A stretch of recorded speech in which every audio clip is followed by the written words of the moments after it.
Friends, it gives me great pleasure to introduce to you one of the great leaders in the Canadian Academy. Like a Steve Jobs or a Warren Buffett, choose your favorite rebel pioneer leader, Sheldon Levy is cut from a slightly different cloth than his academic peers. The world of universities is, like most distinct professional cultures, different than the real world. It has its own rules, its own rituals, but its great leaders are the ones who know how to bridge that world with ours. And that has been Sheldon's genius all his life. It was the key to his success when he was building York University to a level it had never achieved previously, early in his career, to making Sheridan College the first among equals in the college system in Ontario, working to win special status for U of T through his connections at Queen's Park. He used to joke that his office was about 200 meters from the Premier's office, so that gave him some advantage where U of T was concerned for several administrations.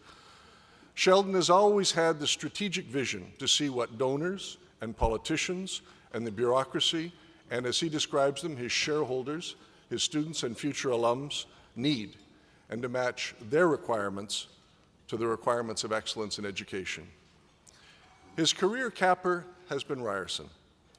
I'm old enough to remember the sneers about Rye High flung by competitors about the campus of Toronto's third university. But let me tell you, my friends, walk around that campus today and your jaw will drop. There is a pride and a swagger among the student body. There is a gleam and an appeal to the incredible architecture that has been assembled under Sheldon's leadership that has never existed previously. I was going to describe this as the crown jewel, but Sheldon says, wait for it, the crown jewel is yet to come on Yonge Street.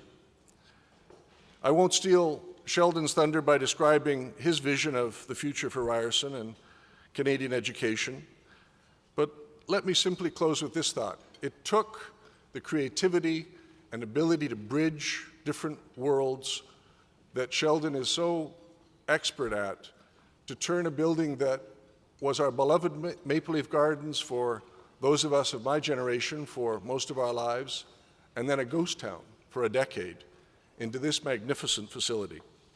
May I simply say it's my great honor to introduce to you one of the giants of Canadian academe, my friend Sheldon Levy.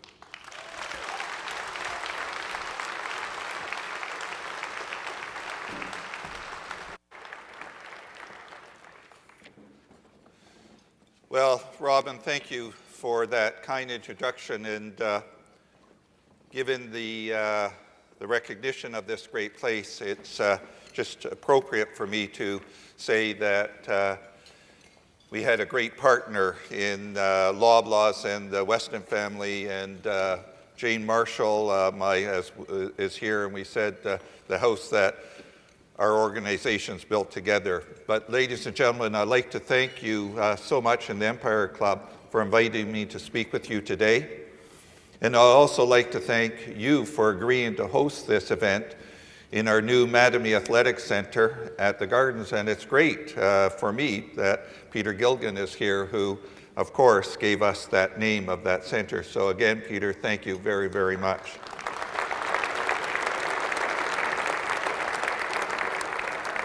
I'd like to extend special welcomes, and the difficulty now is that there's so many specials here that if I was able to take the time to recognize everyone, I would say, and thank you very much for being here. So I would just mention that we have all of our chancellors here at one time. We, of course, have Lawrence Bloomberg, our present chancellor, Raymond Chang, John Eaton, and David Crombie, and there's very few times that you have your whole family together with you. So I want to welcome them. Phyllis Yaffe, the chair of the board, and Nadir Mohammed, our vice chair. And thank you, Nadir, for not only being the vice chair, but the sponsor for this event. We also have with us two of our on-docs, and it's likely that we have more, and I apologize, but I know we have Valerie Pringle here, and Valerie, it's great you're here, and Sabi Marwa is here, and it's great that you're here with us. And we have with us Judith Levko, who will soon be a non-doc at this convocation coming up. But, of course, we have many, many Ryerson people here, and I want to thank you all for being here with us today. But most important, of course, is I want to talk about our students, I want to talk about young innovators, and I want to talk about innovation. But there's one person I'd like to welcome. It's CTV correspondent and longtime AM host, Seamus O'Regan. Seamus, are you over there? Seamus, welcome, Seamus. Now, I decided that in this event that if you're an innovator or you believe in innovation, you must believe in taking some level of risk. It goes with the business. So I hope if I announce that Seamus and Ryerson are working together with another entity for a new series on TV that will go from coast to coast to coast on young innovators, their challenges, their brilliance, and bring to Canadians what is possible in our country through youth. That, Seamus, I hope I'm not overstating and jumping to a conclusion that the deal is done. But I figure that if I have now concluded the deal, how can anyone say we're not going to do it? So, well, all of that is really to say I'm a big believer in the innovative capacity of our young people, and that's what this talk about is today. And I see so clearly not only the critical importance that youth will play in our economy, but to be honest, if we don't get it right, the standard of living that we enjoy today will not be duplicated. So let me paint a picture for you as I see it today. Right now, in March of this year, the Canadian economy lost 55,000 jobs. Unemployment rose to 7.2%. And economists went on to say that they expect job creation to stay low for months to come. So if you take all that for granted and say that's the best we could do, it's not good enough. So it raises the question, so where are the jobs to come from? And the best answer I found on that came from a study from the Kauffman Foundation. And according to that study, all net job growth comes entirely from startup firms. That answer surprised me at first, but the more I read, the more it made sense. Because startups begin with only 1 or 2, maybe 3 people, and if they fail, you only lose 1 or 2 or 3 jobs. But if they encounter success, they're the ones that hire. They hire to solidify their success, and they hire to expand. And they are the ones that create jobs by the dozens without shedding any. In fact, startups are more important to the Canadian economy than ever before, and their importance is only going to grow. A recent CIBC study found that more than 500,000 Canadians are now starting their own firms. It also found that more and more of them are young people in their 20s. And it found that startup activity is growing the most in sectors that are rapidly going digital, whether it's the health sector, whether it was education, whether it was science and technology. The typical Canadian entrepreneur of today is not starting a restaurant, is not starting a trucking business. Today's Canadian entrepreneurs are going digital because that's where the economy is going digital. So, this is all good news. Young people are building their companies right where they are needed, in our digital economy. As The Economist put it, the challenge ahead for every country is to extract the maximum economic benefit from the digital technology. And this is not just a global challenge, it is a global race. Other countries and other cities get it. They are racing hard. New York is reinventing itself as a technology hub. In the UK, London has created Europe's largest startup accelerator focused on financial technology. And in South Korea, the government of Seoul has created Digital Media City that's expected to be completed in 2015. So this is a race where our future standard of living is the prize. Canadian cities are in that race as well. In this city, Toronto is actually faring surprisingly well. Toronto was recently ranked as the 4th best place in the world to start a new tech company. We were only behind Silicon Valley, New York, and London. So Toronto can compete. Canada can compete. There's no doubt about it. But the real challenge is not can we compete. The challenge is can we win? Can we become a recognized global leader? To win that race, I believe the city needs 3 things. Of course, it needs talent. It needs spaces to nurture that talent. And it needs all sectors of our economy on side working together to become a world leader in digital innovation. So what does Toronto have? Well, let's look. We have lots of talent, loads of talent. And we have lots of creative spaces dedicated to helping innovative young companies succeed. Post-secondary institutions in this city and growing across the country are very active in making creative spaces available for talented young innovators. And so is the private sector. So we have the talent and we have the space. But to make a real run for it, we need to do what London and New York and Seoul are doing. We need to open our entire economy to startups. We need government at all levels and the private sector to become what I am going to call startup friendly. So what I'd like to do now is to show you the kind of talent and innovation this city has to offer. So ladies and gentlemen, let me introduce to you 3 groups of entrepreneurs. They are in different business verticals, but they have much in common. They have the talent, they have the energy, they have the drive, and they have the courage. So, ladies and gentlemen, let me introduce the first, Phosphorus Media.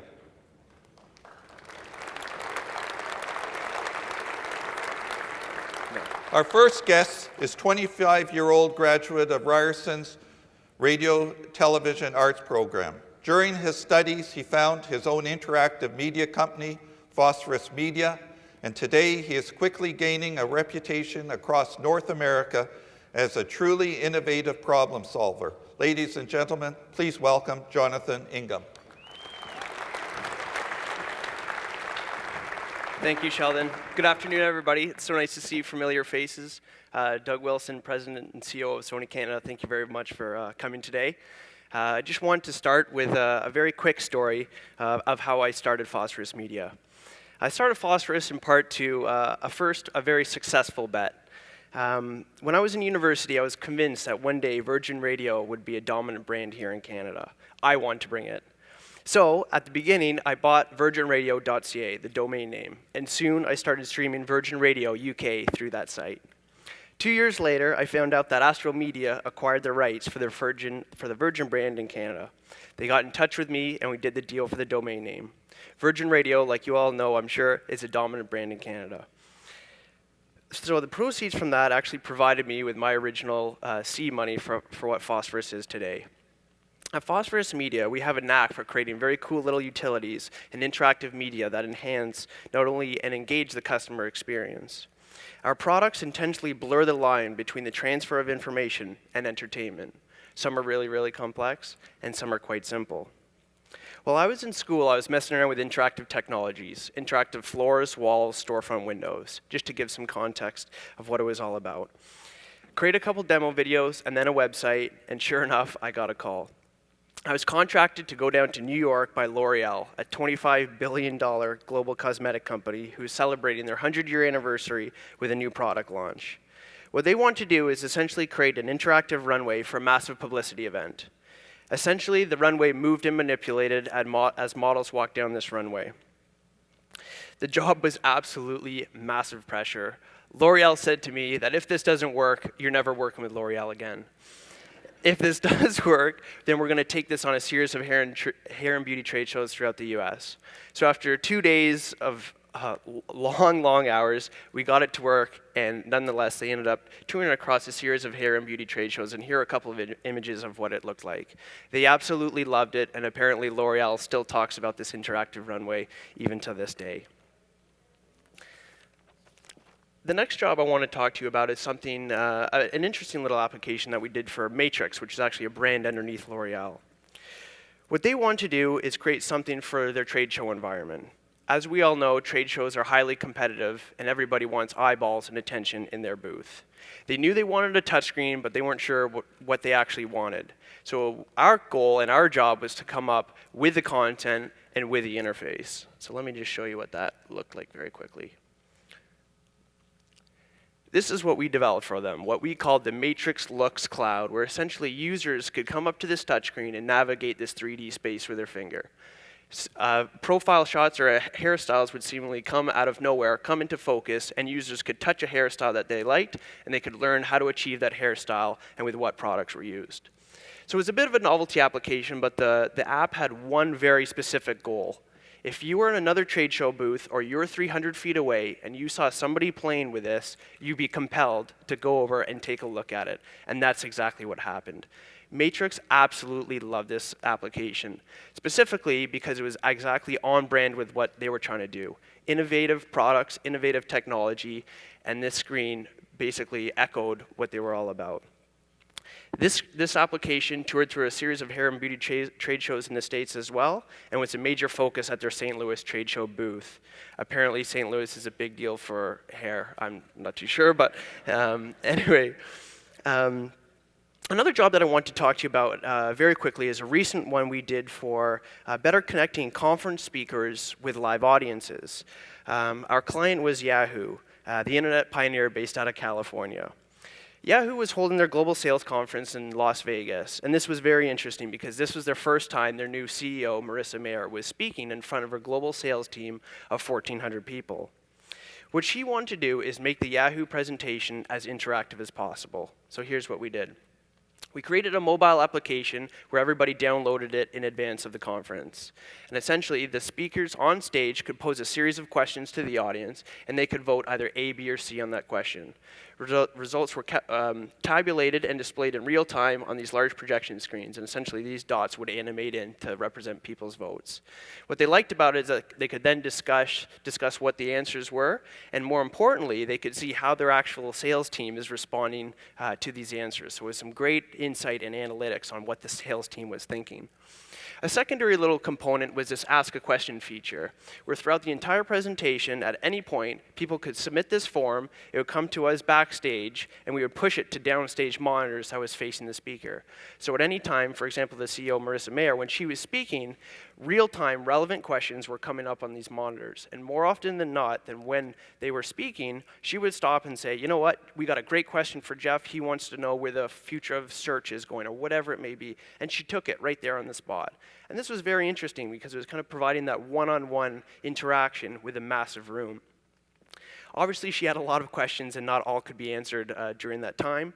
We had it saved to a database. We gave all that information to Yahoo, and as a matter of fact, Marissa Mayer personally followed up with each individual question that was asked. So it was a really cool application and something that they really enjoyed.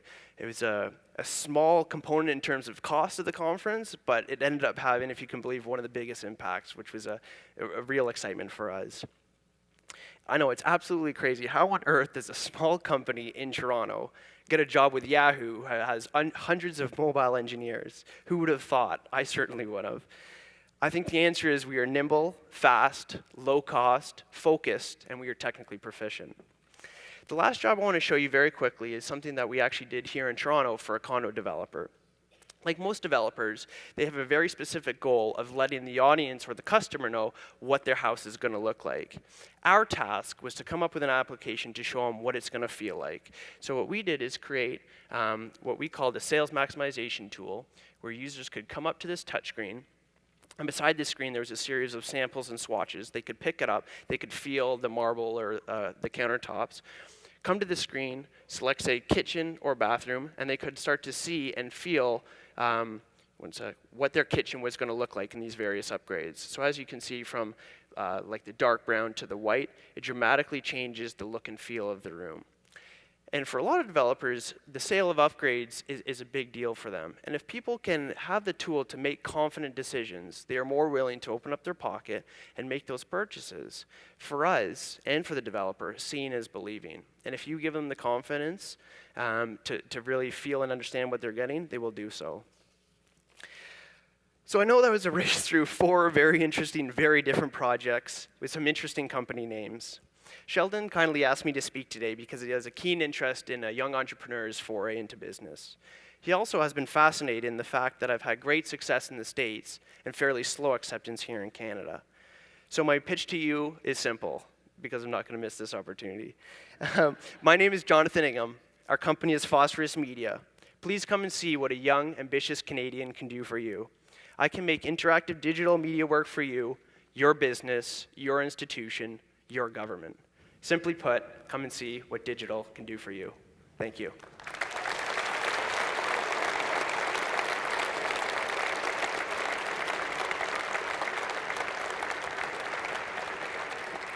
Thank you, Jonathan. That was great. Ladies and gentlemen, I now would like to introduce to you Bionic Laboratories.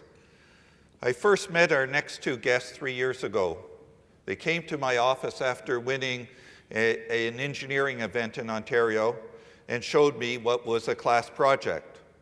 It was a mechanical prosthetic arm controlled by nothing more than the user's own brain waves. It was an amazing feat for 2 young men who were barely 20 years old. Now their company, Bionic Labs, employs 14 engineers and is already planning its first IPO. The technology that they have put together, from circuit boards to the software, is leading state of art. Ladies and gentlemen, please welcome Michael Prawada and Tiago Caries.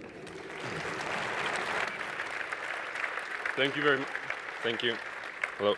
Thank you very much, Sheldon. Good afternoon, everyone. My name is Michael. I'm one of the co-founders of Bionic Laboratories. I'm really glad that Sheldon mentioned the prosthetic technology development, because that's actually where our roots started. Myself and Tiago, we were in the biomedical engineering program at Ryerson University. And we kind of had this very similar interests, and when we got together to think about ideas and what we could do, we had this crazy idea to develop something that was like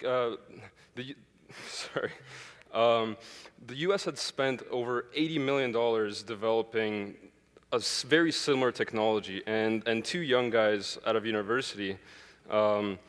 People looked at us and they're like, how can 2 young guys do it? Well, we did it. And actually I was very happy to hear that Seamus is here, because he was actually one of our first test pilots, and he showed it to the world on Discovery Channel. And so we got worldwide recognition for what we did, and we kind of built up our confidence. And so we looked at gaps. We were looking for gaps in the medical market. And what we found was that there was no technology currently available to get paralyzed people walking. So what we found was we had 2 options. Option number 1 was, and there's nothing wrong with this option, but option number 1 was we could finish our bachelor degrees, do a master's, maybe do a PhD, maybe do a postdoc, after finding a tenured track position at a university, maybe after applying for grants 6, 7, or 8 times. We could fund to do, like, we could get the grants to do what we wanted to do, or we could start a company. That's when we founded Bionic Laboratories. It's been a tough road, but because our competitors had already spent over a decade trying to do the same thing and tens of millions of dollars doing it. To date, we've spent $1.5 million, and we have achieved what our competitors have achieved. I'd like to introduce to you Tiago Caries. He's my co-founder in Bionic Laboratories, and he's going to talk to you about what we've developed.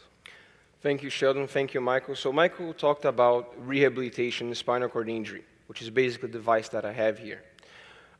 There's a video you can see. The leg is working while I speak. But basically, Bionic Laboratories focus on developing technology to help paraplegics get out of the chair, walk, and rehabilitate. What I have here is a piece of mechanical device, and basically it's a robotic exoskeleton. We call exoskeleton because it's basically external skeleton to your human body. And we call it exolegs because it's also a pair of legs. What that does is the paraplegic can sit down in this device. It's a mechanical device with motors, electronics, sensors. There's a program that runs inside. The person can sit down in this pair of legs, and at any time they want to stand up and walk, they can just do it. I'm going to try to explain to you guys in 3 minutes how does that work. We put sensors in the back of the device, so basically sensors capture electrical signal from your body. There are sensors on the side of the legs and in the feet. And just to give an analogy before explaining exactly technically how it works, think about it, imagine a TV and a DVD player. You have the TV, the cable connected to the DVD player, you put a DVD, movie starts spinning, turning. The DVD player is sending that signal to the TV. The only reason why you get that signal is because of the cable. You cut the cable, you have no more signal. Same thing that happens with spinal cord injuries. You have the nerve going down from the brain to, let's say, your leg, and then that signal, it's cut because of an accident. You're still thinking about moving your leg. The paraplegic thinks about, I want to move my leg, but that doesn't work because the signal stops and the brain doesn't go down to the muscle. What do? We create a transmitter, not necessarily an electronic transmitter, but you can think about like a transmitter that you put on your DVD to reattach the cable. You can physically attach the nerve of the spinal cord of the injury. There's techniques for that that are being developed, but right now you can't do that yet, so you use a mechanical device to do that job for you. This mechanical device, as I said, has sensors in the back and all over the device, and they pick signal activity from the back and the shoulders of the patient. For example, the paraplegic sitting in the chair, wearing the device, and they want to stand up and walk. All they have to do is they have to move their back, the shoulder, and that way we pick up those signals, and the computer inside understands the person wants to stand up and walk. If any of you try to stand up from your chair, you see that we don't stand up like this. We actually lean forward first. So there's a lot of different movements that we can pick up using this device to trigger an action. Important thing, a lot of people ask me, why do you start doing this? Like, what's the reason, right? And as we speak, there are 10 million people sitting in wheelchairs worldwide. And the wheelchair was invented 1,500 years ago. Nothing after that has been developed to help paraplegics. We don't get much into details. A lot of people don't know that, but you get an accident, spinal cord injury, you can't walk, you sit in a wheelchair for the rest of your life. Even if you have money to pay for the device, even if you go to the best hospital, you can't get it because it's just not there. It's an option. We're not replacing the wheelchair, but it is an option for paraplegics to use the device to stand up, get back to society, increase the self-esteem, and of course, the rehabilitation aspect of this is huge. Because rehabilitation nowadays is done as a very archaic procedure. Patient goes to a clinic, the doctor holds the leg, moves up and down. As the muscle moves, you're getting the rehabilitation. It's kind of like exercise. The more you do it, the better you get. This will allow the person to just walk around their house. They're going from their room to the washroom to the kitchen, they're rehabilitating because this will allow them to move their leg. And as they're moving, the muscle is moving, neuroplasticity comes into place, which is basically the brain understanding that the muscle is there, and they can walk again. Bionic Labs raised $2 million. It's seed financing in the beginning, which basically took us from like zero concept idea to this prototype that right now we test using our engineers and some test pilots to test it. We didn't go into a formal clinical trial yet because we're going to do that in the year. And then we are planning on doing an IPO in 2014. My timing is running out, but I would like to answer any other questions afterwards. Thank you.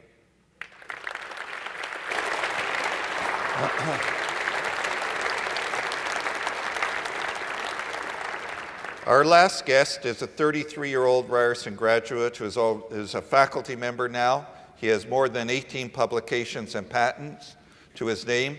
Last year, he was honored by MIT as one of the world's top innovators under age 35.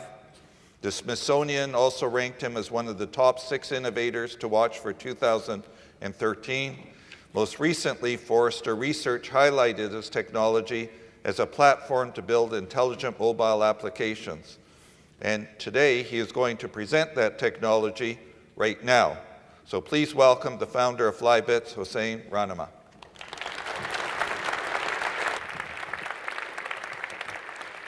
Thanks very much, Sheldon. Appreciate it.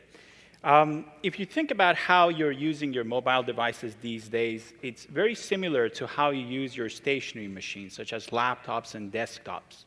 You're still searching for the information. You go on Google, you type queries, and you find information that you think are relevant for you. But when you're on mobile devices, and you have a limited screen size, you have limited battery power, you have fluctuating bandwidth, not on Rogers,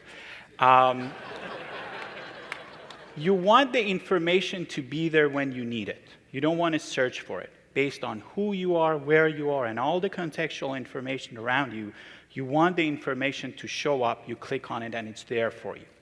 Think about a university that students go to their classroom, suddenly the lecture notes will pop up, and the professor will walk in, and they will get the lecture note, which is connected to the projector.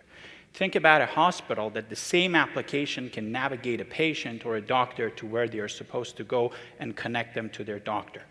If you're using GoTransit, we have built an application for them called GoMobile, which is using the same system that I will be showing it to you here.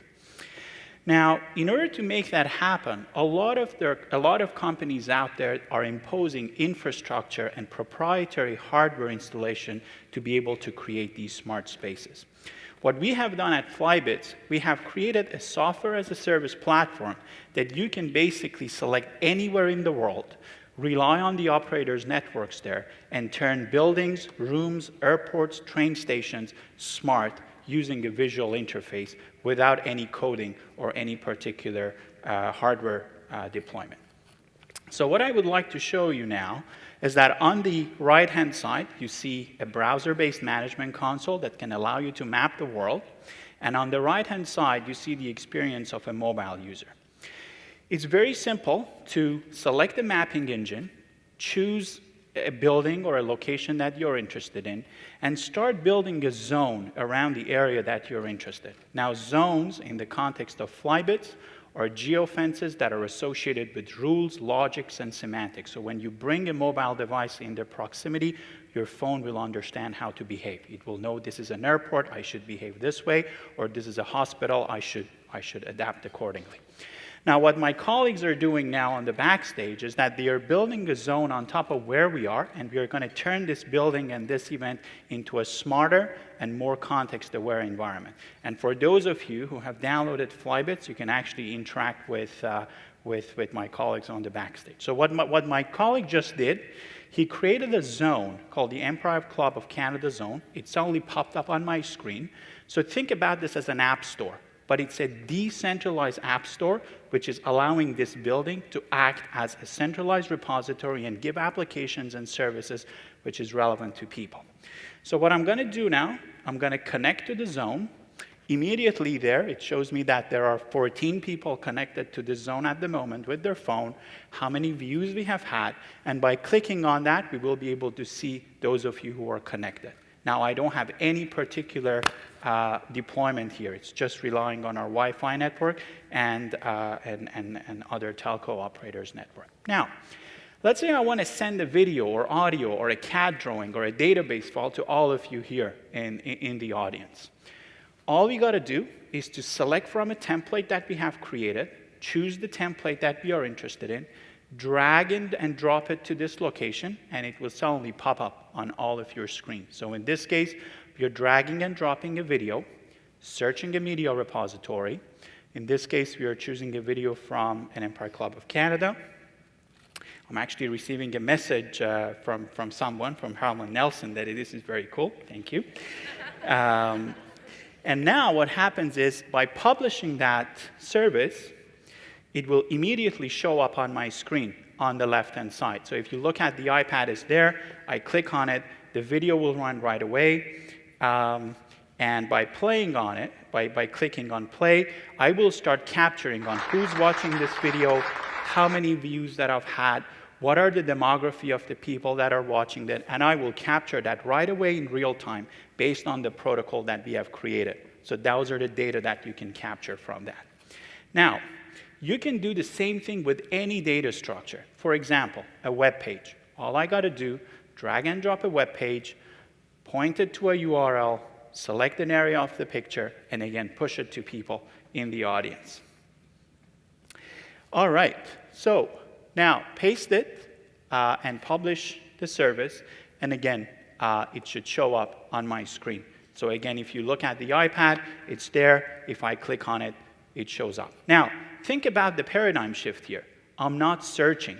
It just pops up based on who I am, where I am, and what types of services that I'm looking at. Now, I can apply that to Twitter feeds, to Facebook pages. So if you don't want to confuse your audience with different social media channels, bring them all under the umbrella of a zone, and you can update that over the air, and all of that will take place under the structure of a zone right there.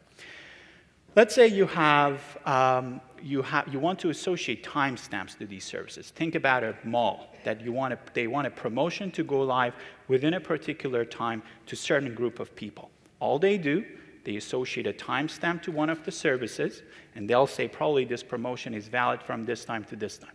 The moment that they add the timestamp, that service will be removed from my handset, as you can see it here, because the timestamp is not valid. But if they delete the timestamp, it will start to show up again. Now, think about these use cases. At a university, we have students, we have professors, we have staff members, we have engineers.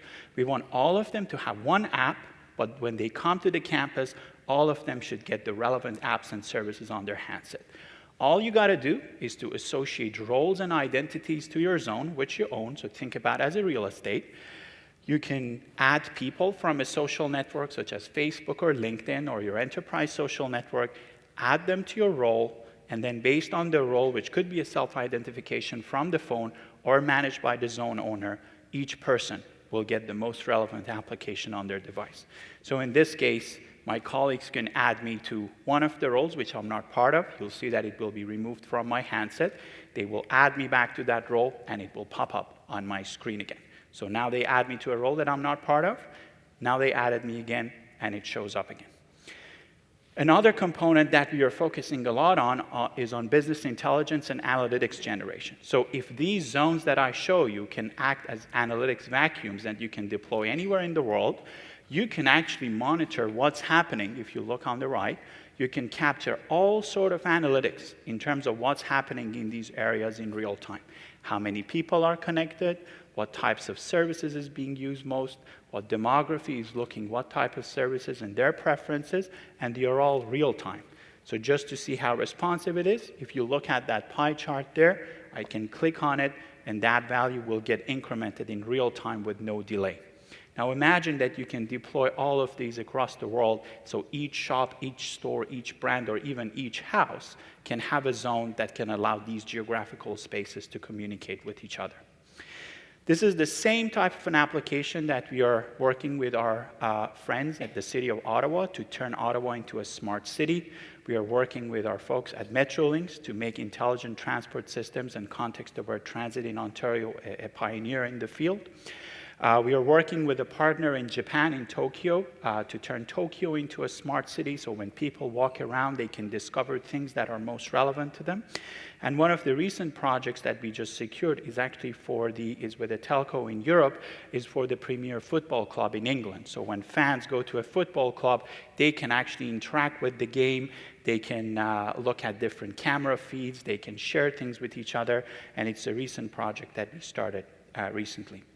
Our vision at Flybits is that if web pages were the founding blocks of the internet probably 20 years ago, we want zones to be the founding block of the mobile internet, which is emerging, especially the industrial internet. And we are very proud that this is happening in Toronto, in Ontario, and we are very pleased about the support that Ryerson have given us. Thank you.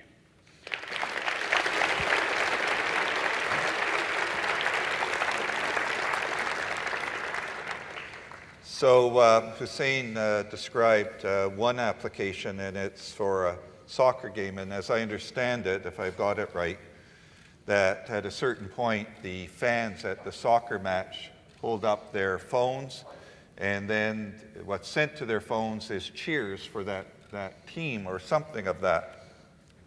How many people know where I'm going? Well, you probably don't know that 46 years ago today,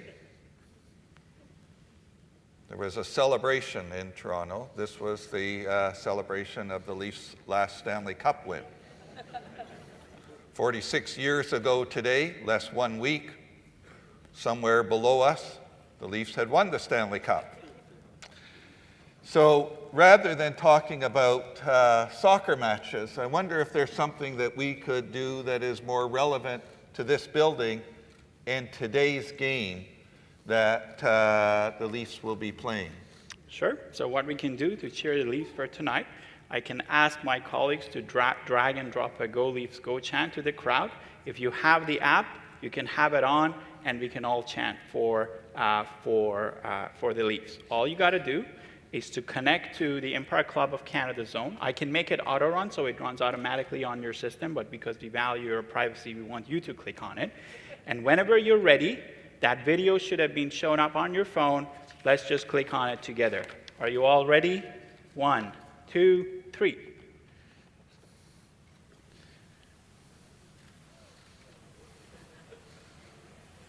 Should happen soon. If I have audio.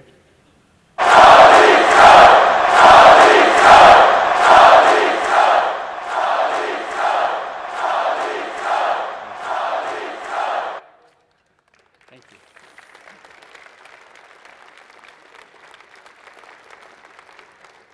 You got to have some fun. Well, ladies and gentlemen, there are many, many more men and women I could introduce to you that I would call tremendous innovators working across this province and this country. But I think I've given you some idea today of what they have to offer. They can be trusted to enhance any firm's brand, image, or customer service. They can help just about any firm in this city or this country. And they want to, and they're ready to be full players in their economy. We simply need to open our economy to them. We are already moving in the right direction, and I want to tell you about 2 recent steps governments have taken. The federal government, in its budget, announced a $60 million fund for incubators and accelerators. And the government on Ontario, in its budget, announced the creation of Youth Entrepreneurship Fund and Youth Innovation Fund. Initiatives like these in Ontario will help create the right environment for business and people to succeed. They encourage the private sector to take risks, make the investment, create the jobs, and drive innovation. And the very best way to help young entrepreneurs is get their foot in the doors. Let me put it this way. It's fantastic that we are funding incubators and young startups because it helps them develop their company and their innovation. Now we need to hire them so they can put their innovation to the test. The Canadian economy is not particularly good at being an early adopter of innovation. We do not work easily with startup firms, but it's time that changes. I encourage you to learn more about the startups, visit local incubators, get a closer look up at the kinds of companies being incubated, reshape your RFP requirements so more of them can bid. The way RFPs are structured today, they often act as a structural barrier for startups. Young companies cannot complete the 100-page proposals or present tens of millions of dollars in insurance. And by the very definition, they do not have that long list of achievements. But they are ready to prove themselves, and they need a chance. I am friends with an entrepreneur who has worked in the Valley and most recently in Toronto. He is one of the most dynamic entrepreneurs I ever met.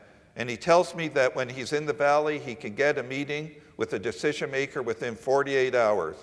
He maintains it could be any firm, a bank, a tech company, or government offices, because the Valley knows how much they gain from startups. In the Valley, if you don't meet with the young startups, it's considered a lost opportunity.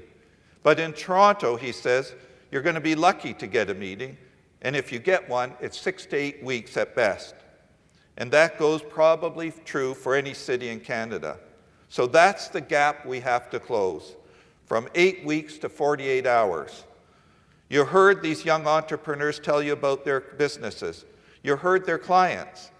How many of their clients were Canadian? Very few. But there were some, and if you talk to these companies, they'll tell you what a great experience they've had. Whether it was with Hussein's Flybits and Metrolinx, whether it's with Jonathan's companies, whether it's with Chapters Indigo, who has also hired a DMZ company. By working with startups, these companies gain access to cutting-edge technology that helps them serve their customers better. These companies have learned what Silicon Valley has known for a long time.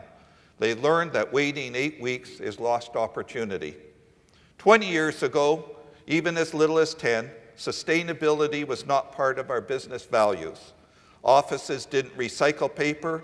No one really worried about reducing energy consumption. But today, we know being sustainable is not only the right thing to do, it's good business. 10 years from now, we will say the same thing about startups. Working with startups is the right thing to do, and it's good for business, it's good for our economy, and it's great for our future. Thank you.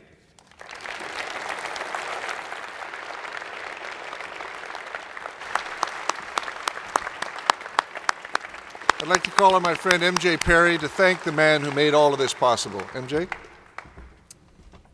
Thank you, Robin. I have what is probably the most pleasant task of today's luncheon, and with your indulgence, President Levy, I'd like to do it in two parts. First, I'd like to thank you for inviting us to this absolutely fabulous facility. For some of us, myself included, when 46 years ago tonight, a young redheaded girl was with her mom and dad at Center Ice Reds. It has been a wonderful trip down memory lane, and I have talked with others, and you have done a fabulous thing with an important part of Toronto's history. Thank you.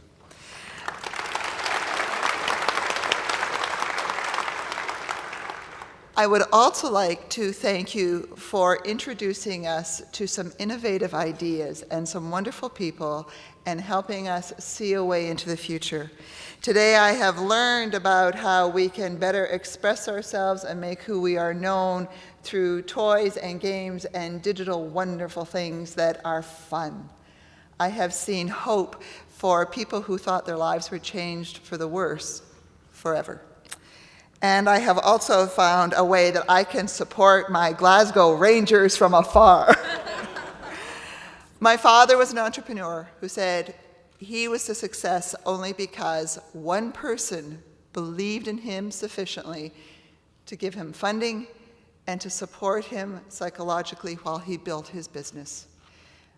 I find that that is a story that is still true, that we need people who will provide funding and support, and I was so excited to hear your stories. Thank you so much for sharing them with us. Thank you so much for opening this world to us, President Levy. And on behalf of the Empire Club, our sincere appreciation and gratitude.